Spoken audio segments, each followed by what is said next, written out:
What's up, boxing fans? So, we got a terrific fight coming on November 28 in the heavyweight division between Wladimir Klitschko and Tyson Fury.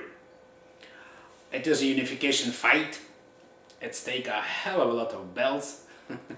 It is 3 belts of Wladimir Klitschko. It's WBA, IBF and WBO titles.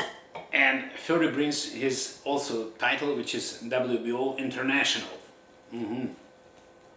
So Tyson Fury, he's quite a curious man, you know. He's like a soldier. I like his character. It's like a World War I soldier type, like goodbye Piccadilly, farewell Leicester Square. It's a long, long way to Tipperary, but my heart's right there. It's about him. That song is about him. Anyway, yeah. So what does he bring to the into this fight? I followed his career probably from the beginning of his professional career. He has good talent, and but during the last 3 or I would say 2 years, he improved drastically. And one of his prominent fights, which characterizes him as a good fighter, it was a fight between him and Steve Cunningham, a 2-time former champion, Steve Cunningham. In that fight, Steve Cunningham knocked down with a heavy blow to the temple area. He knocked down Tyson Fury in the 2nd round, and Tyson Fury managed to collect himself and come up from the floor and finish up Cunningham in a 7th round. So by this he proved that he has a good, character of a champion, of a true champion. He knows how to get up from the floor. He finished up victorious. In 2014, he dominated notorious Derek Chisora, finishing the fight early in 10 rounds. As you know, it was a 2nd fight between him and Chisora.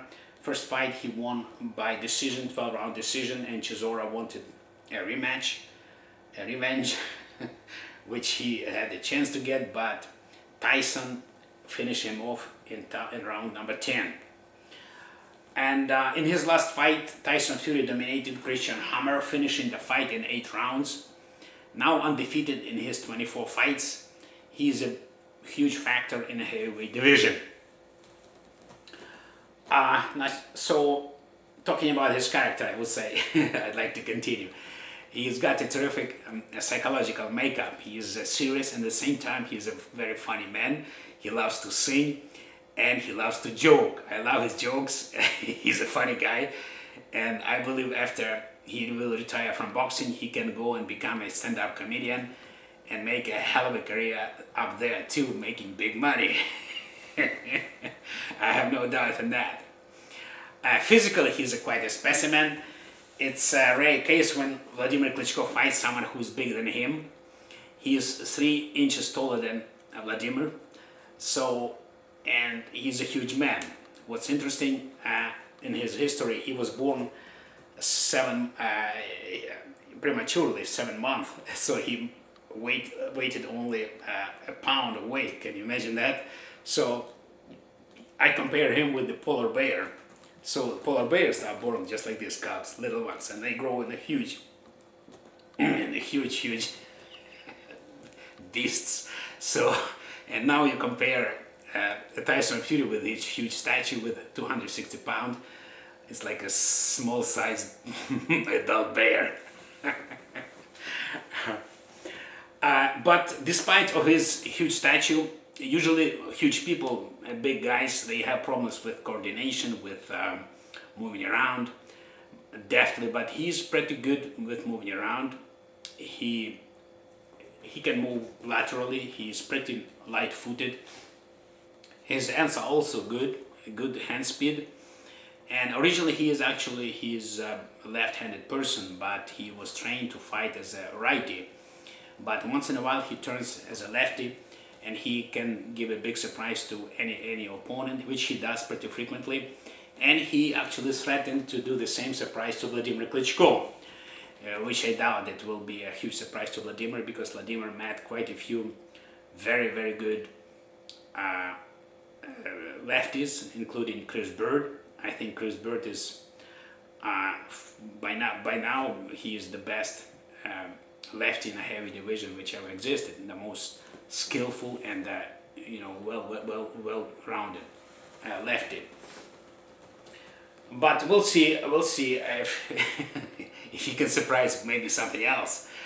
But anyway, Wladimir, everyone knows who Wladimir is and what he can do in the ring. He has a huge, unquestionable skills and talent.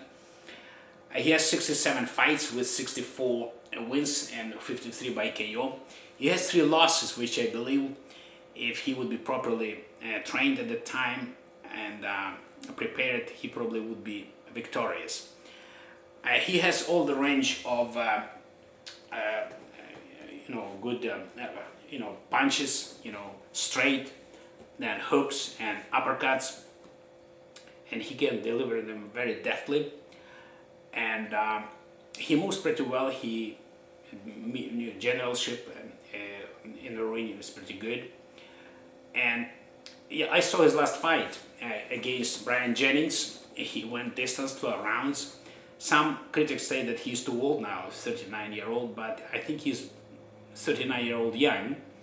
In his last fight against Jennings, he fought all 12 rounds, and in the last round he was as fresh as he was in the middle rounds.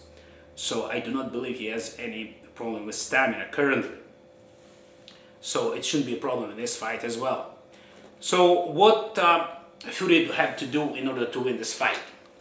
I think he should use to his advantage his longer reach, and he should keep Wladimir at the distance, at the necessary distance, which is good for him to prepare his attack and develop his own attack or counter Wladimir's attacks. And if he can move laterally well, as he did against his opponents in previous fights, I think he can confuse the fight, Wladimir in the fight, and he can achieve some success in this fight. What Wladimir has to do? Well, I noticed that Fury cannot throw any punches when he moves backward.